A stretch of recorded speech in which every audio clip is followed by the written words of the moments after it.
Tuhan adalah gembalaku, ungkapan yang tidak asing lagi bagi saya dan saudara.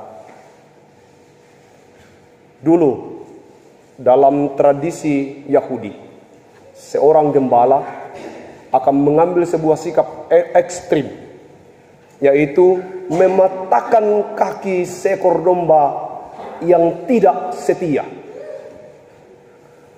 Jadi kalau kita melihat biasanya di gambar-gambar itu ada gambar gembala menggendong domba. Katanya menurut tradisi yang tercatat bahwa ada sebuah kebiasaan gembala mematahkan kaki domba yang tidak taat, yang tidak setia. Dia sengaja dipelintir, dipatahkan supaya kemudian dirawat dengan baik.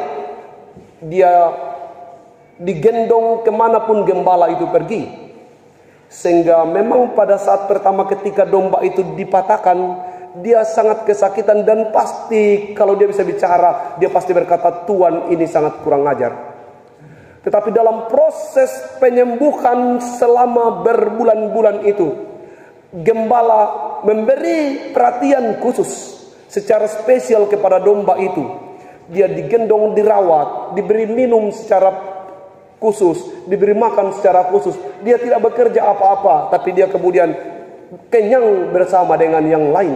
Bahkan mungkin mendapat porsi yang lebih dari yang lain. Awalnya sakit dan awalnya marah. Tapi sesudah kemudian dia sembuh, dia merasakan bahwa dialah domba terspesial dari seluruh domba yang ada. Dari rasa sakit berbulan-bulan itu membentuk karakternya mencintai gembalanya. Dari patah yang dia alami itu, dia kemudian mendapat kesempatan merasakan bagaimana sikap seorang gembala yang baik itu. Sesudah peristiwa itu, saudara-saudara yang dikasihi Tuhan, domba itu biasanya berubah menjadi domba yang paling setia di antara semua domba. Biasanya kemudian sesudah dia dipatahkan, dia kemudian menjadi domba yang paling terdepan dalam menuntun seluruh domba-domba yang lain. Kenapa? Karena dia adalah domba yang sudah pernah merasakan betapa tuannya itu, betapa gembalanya itu baik. Tuhan adalah gembalaku yang baik. Sehingga pada saat air lagi tidak tenang, pada saat kita berjalan dalam lembah kekelaman, begitu banyak masalah datang, mungkin kita berkata, mana gembala yang baik? Di mana air yang tenang itu?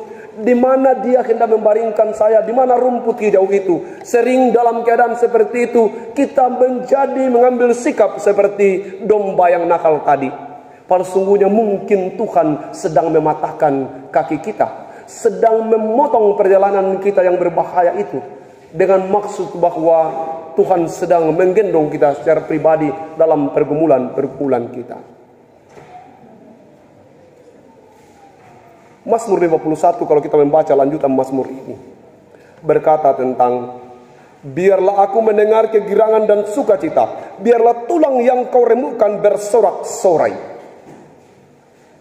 Artinya bahwa Daud sendiri memahami bahwa proses sulit yang dia alami itu kemudian akhirnya membentuk karakternya menjadi pribadi yang tangguh.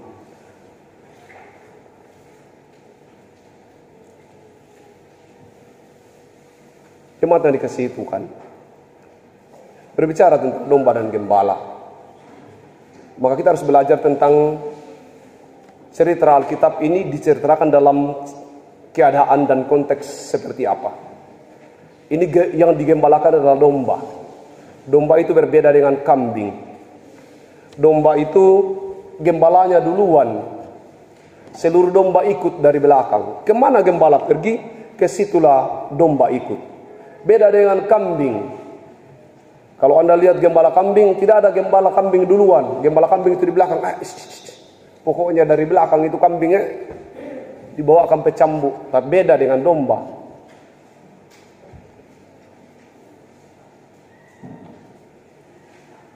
Gembala yang baik,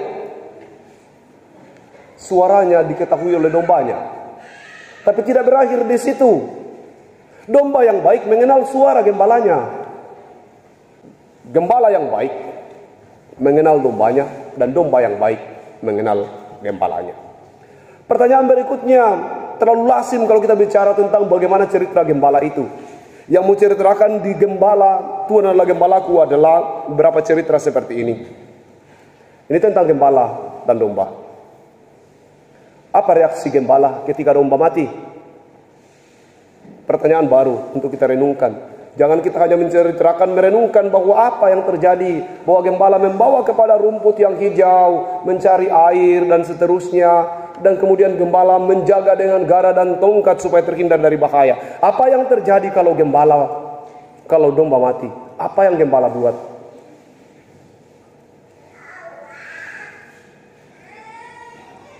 Sekalipun sudah mati, gembala tidak akan membiarkannya untuk dimakan binatang buas. Gembala akan melakukan sebuah tugas mengkremasi dan menempatkan dia di tempat dan memberi tanda pada tempat-tempat di mana domba itu dikuburkan. Betapa sedihnya gembala kalau dombanya mati. Betapa sedihnya gembala kalau dombanya mati. Kenapa? Untuk 1 ekor domba, Daud mempertaruhkan nyawanya, membunuh beratus-ratus binatang buas. Untuk seekor domba, Daud mempertaruhkan nyawanya, harus membunuh beratus-ratus binatang buas.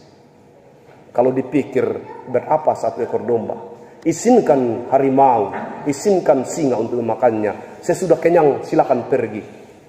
Kenapa harus mempertaruhkan nyawa untuk itu? Tapi betapa tanggung jawab seorang gembala.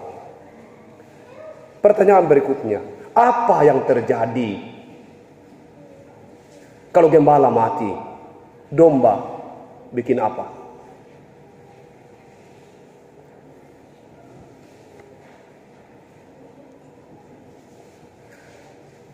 Kita renungkan itu di minggu sengsara yang kelima. Kalau domba mati, gembala sedih, dan gembala turun untuk mengkremasi dan memakamkannya atau menguburkannya secara layak. Sekarang pertanyaannya, kalau gembala mati, apa yang domba harus buat? Ini tidak akan saya jawab di sini. Ini PR kita dalam Paskah. Gembala sudah mati. Apa yang kita harus buat sebagai domba? Mari lihat apa yang dia pesankan kepada kita.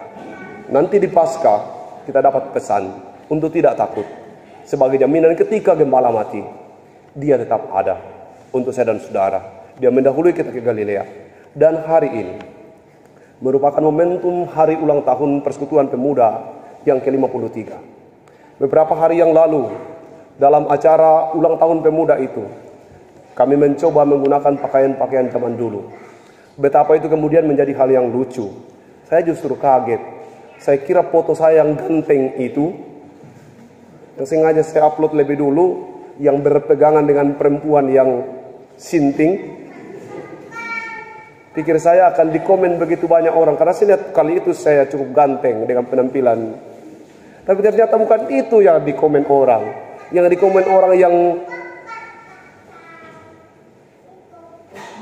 tidak bagus, yang bela dua, ada sisir di kantongnya, kacamatanya tidak jelas, yang culun. Apa itu? Bahwa ternyata memang orang tahu bahwa hidup ini harus berubah. Kita harus berubah, persekutuan harus berubah, hidup ini harus berubah. Berubah bukan hanya pada standar pakaian, tapi perubahan untuk kita itu adalah perubahan moralitas. Perubahan kita adalah jadilah domba yang baik. Tidak perlu harus dipatahkan, tidak perlu harus dipelecokkan. Mari kita menjadi domba yang baik. Sebagai domba yang baik, percayalah bahwa gembala akan menuntun kita ke air yang tenang, ke rumput yang hijau. Demikian juga sebenarnya perjalanan persekutuan kita ini. Gembala bersama dengan kita. Tuhan adalah gembalaku. Kemanapun kita pergi, apapun program kita, mari kita berkata bahwa Tuhan adalah gembalaku. Gembala memberi ketentraman. Itu jaminannya. Di tengah kesulitan, Gembala hadir. Di tengah duka cita, Gembala ada.